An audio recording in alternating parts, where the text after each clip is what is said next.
This video is not your typical dark psychology video. We're here to understand the forbidden secrets of seduction and use it to build connections. In this video, for the very first time, I will also share real-life scenarios as an example. This is a game changer for those who dare to unlock the hidden powers of persuasion. I shouldn't be sharing this. In fact, consider this a secret, a gift to those who are ready to take their influence to the next level. But remember, once you see the truth, there's no going back. Are you brave enough to join me? Buckle up, because things are about to get psychological, dark, and maybe a little bit controversial. Trick number 1, scarcity. Imagine you're a limited edition handcrafted donut. People crave you because you're not always around. That's the power of scarcity. But here's the catch. Don't be a stale donut on the shelf. Pursue your passions. Have a fulfilling life. And when you connect with someone, make it count. Be present, engaged, and leave them wanting more. For example, Michael enjoys pottery classes and attends them twice a week. He meets Sarah at a coffee shop and hits it off. During their conversation,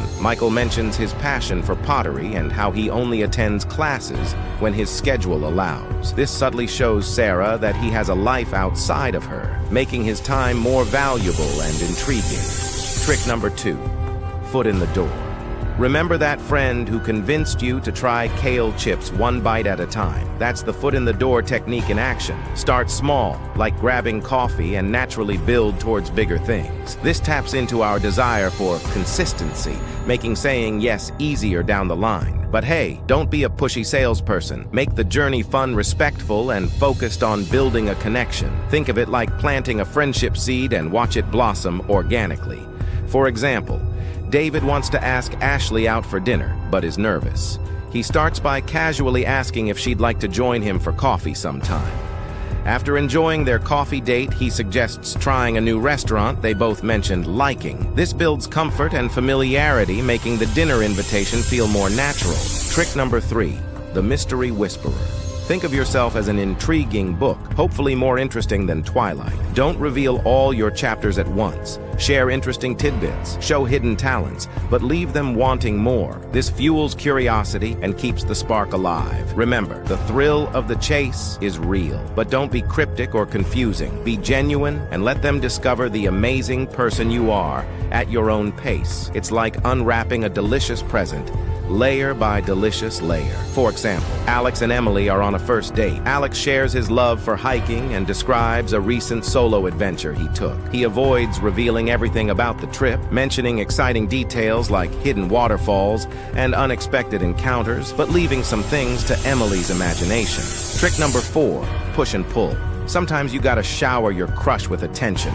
Make them feel like the center of the universe. That's the push. But then take a breather, focus on your own goals, and let them miss you a little. This creates a healthy dose of uncertainty that keeps things exciting. They'll appreciate your self-assuredness and the fact that you're not needy. But remember, balance is key. Don't disappear on them completely. Just show them you have a life outside of them too. For example, Ben and Chloe have been dating for a few months. Ben notices Chloe becoming clingy, so he takes some time for himself, focusing on his hobbies and spending time with friends. When they next meet, Chloe seems more excited and engaged, appreciating Ben's independence and individuality. Trick number 5, triangle of desire. Casually mention that others find you interesting. People want what others want. It's like social proof on steroids. But don't brag or become the jealous ex. Just casually let them know you're a desirable human being with options. This spices things up and reminds them that they're with someone special. Just keep it classy, folks. Think of it like having multiple tempting appetizers on your plate,